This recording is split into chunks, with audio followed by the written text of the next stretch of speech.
Hello. Good morning madam.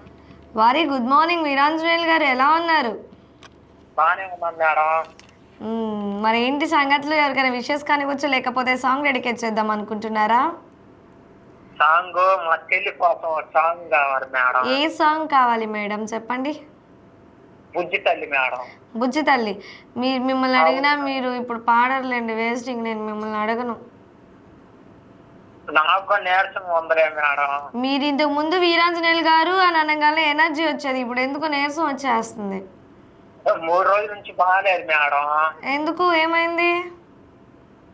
అదే ఒకటే తలకాయ నిప్పను, నీరసం వచ్చేస్తుంది మేడం. ఒకసారి హాస్పిటల్కి వెళ్ళకూడదు? ఎండలకి బాగా తిరుగుతున్నారా ఏంటి మీరు? ఎండలకి బాగా తిరుగుతున్నారా ఏంటి మీరు అంటున్నా. అవును మేడం. ఎందుకండి తిరగడం? ఇంట్లో ఉండొచ్చుగా చక్కగా, ఈ ఎండలకి ఎందుకు? అదే మామూలుగా కాసేపు అడి కూర్చున్నాను పోతుంటే నీరసం వచ్చేస్తుంది మేడం. ఓకే, ఏమైనా ఎలక్ట్రానిక్స్ పౌడర్స్ లేకపోతే ఓఆర్ఎస్ ఇలా తాగుతూ ఉండండి, బయటికి రాకండి ఆల్మోస్ట్ చాలా వరకు. ఓకే అండి, ఇలాగే కాల్ చేస్తూ ఉండండి, ఓకేనా? Nice talking to you.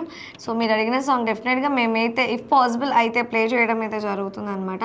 So దయచేసి, ఎండలు చాలా విపరీతంగా ఉన్నాయి. లాస్ట్ ఇయర్తో పోలిస్తే ఇయర్ చాలా ఎక్కువగా ఉంటాయని చెప్పి ఆల్రెడీ మనకి తెలుసు, చాలామంది కూడా చెప్తూనే ఉన్నారు. సో దయచేసి ఏమైనా వర్క్ ఉంటే మాత్రమే బయటకు రండి, లేకపోతే ఇంట్లోనే హైడ్రేటెడ్ జ్యూసెస్ ఇవి తాగుతూ ఉండండి. అసలు ఇవి కానీ లేకపోతే తట్టుకోవడం చాలా కష్టం అనమాట. సో బయటకు వచ్చేటప్పుడు కూడా కొంచెం సెల్ఫ్ కేర్ తీసుకొని బయటకు రావడం అనేది చాలా అంటే చాలా ముఖ్యం అనమాట. So take care yourself and హైడ్రేటెడ్గా ఉండండి.